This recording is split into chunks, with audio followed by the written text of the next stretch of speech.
Welcome back to Tractor Doctor TV. Today we're going to do a bit of an assessment of this here 350. So let's get started.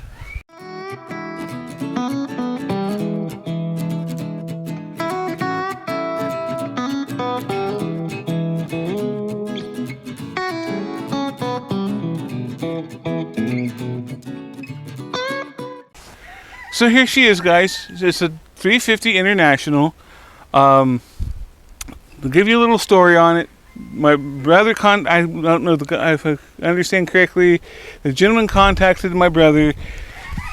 He said, "Hey, only people that keep hitting me on this, hit me up off of the Messenger or Marketplace is metal guys who want to just scrap it, salvage guys.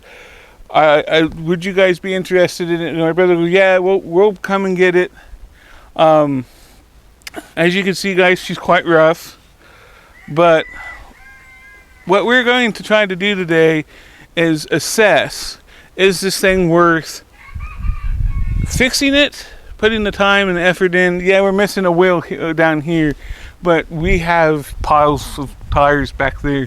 You've noticed in the walkthrough videos of my brother has done over at Crazy D Equipment.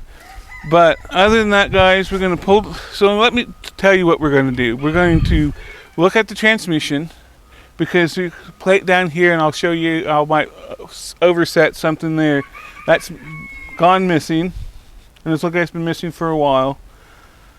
And then we're going to pull the plugs and see which ones or which cylinders. Show you kind of how to figure out what cylinders are stuck by just looking at the spark plugs.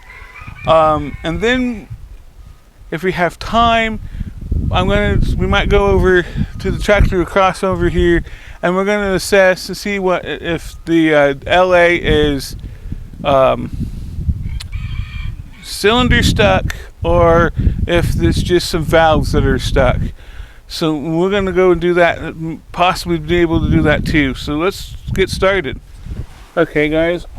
I already popped that first one, to be honest with you, and it's still kind of snug. Pulling number 2, and number 2, see if I can find there it is. Number 2 actually looks pretty good, so it's not, being that color tells me that it's not number 2 that's stuck. Let's put number 2 back.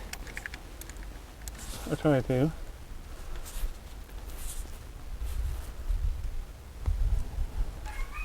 So we get number 2 back in there. One of the things I hate about working on tractors with loaders is the loader's always in the way. It's always in the way. Come on. There it goes. There, we got it lined up. Get that put back in there. That way we're not causing that to be the reason it's stuck. So let's go back here to number 3. I don't know if I can do it. It took some major effort on that other one. I don't know if I can. There it goes. There it went. There it went. Man, it takes some force. So, get that one out. Number 2. As you can see, looks pretty good. This number 3 looks really good. So I'll laugh, because normally you look at the plugs, and if they look like that, it means that there's not moisture's gotten into those cylinders, because they normally get crusty. So let's go down here to 4. We're gonna get 4 to pop loose, like we didn't 3 to go.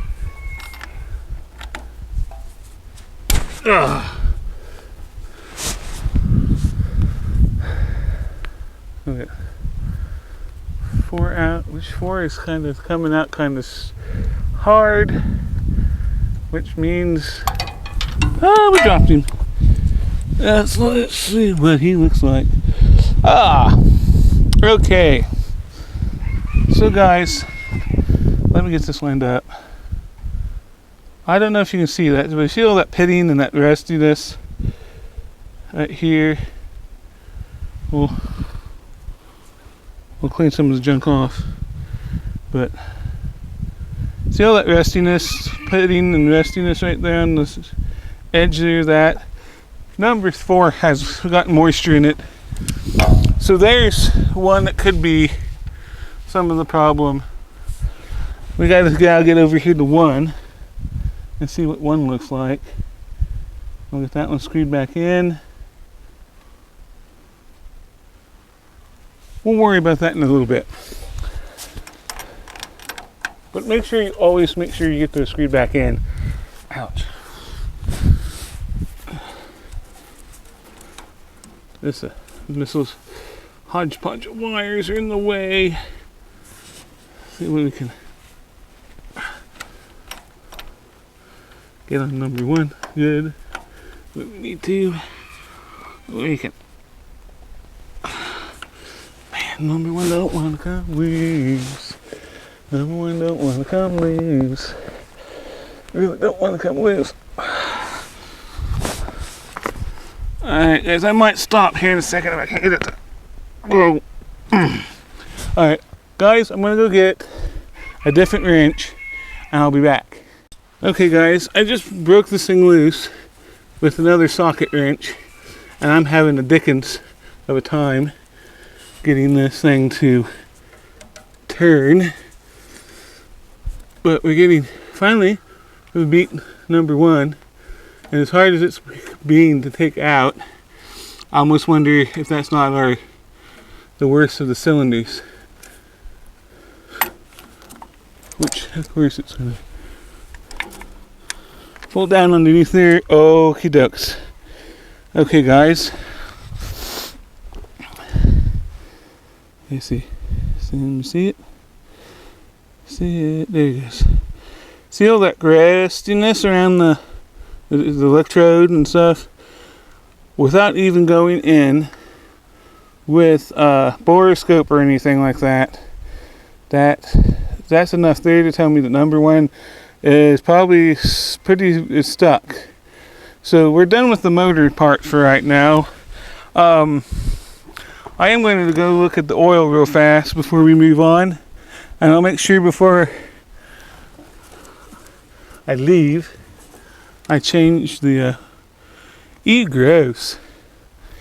Gross. I don't know if you guys can see it, but it's gross. It's lumpy. It's lumpy oil. So yeah, that's a rebuild on that motor. That is a rebuild. So we'll talk to Crazy D about what we're finding here.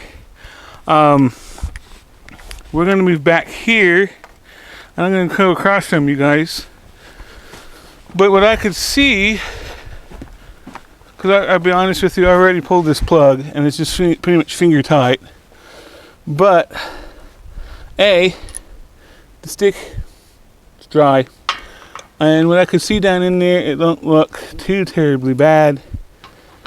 I should have a flashlight. It would be wonderful, but that's that. So the only other thing, guys, let me get you guys set up better. Here is this. We'll switch you this way. It's up here on the operator station. This is stuck. So I don't know where in the linkage that's stuck. I'm hoping it's not gotten into all the way up to the governor box, because it's an international. They're still doing like they did on the M's and the H, and had that governor box that governed your throttle speed. So I think that's pretty much where we're at, where we want to end up at here, guys. So guys, I think we're at a point where I'm going to go ahead and call it quits.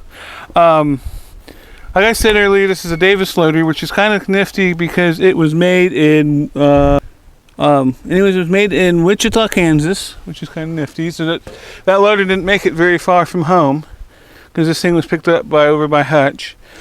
But so guys, on from there, my assessment of this tractor is this: that engine's going to need a complete, full, 100% rebuild.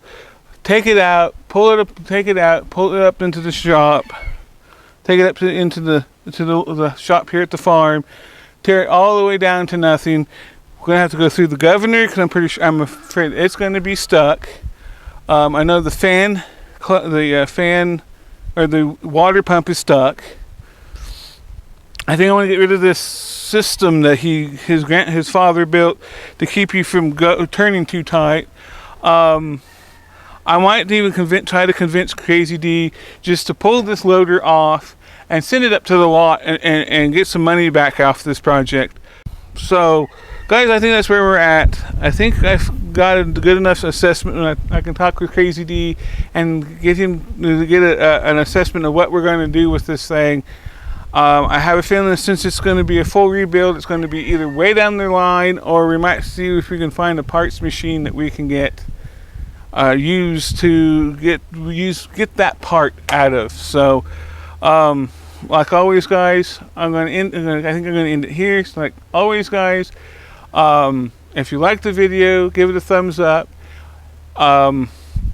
Share it if you feel it's worth sharing. Go ahead and hit that subscribe button. It don't cost you anything. While you're there, you might just hit the bell and set it up to where you can. It will show you the videos as you please, as how you want them to come up. And before I end this time, guys, I wanted to give a shout out to all my subscribers. Thank you guys for coming in and watching. I highly appreciate you guys. Keep up the good work with keeping things about the tractors, guys. And like always, see you next time. Bye.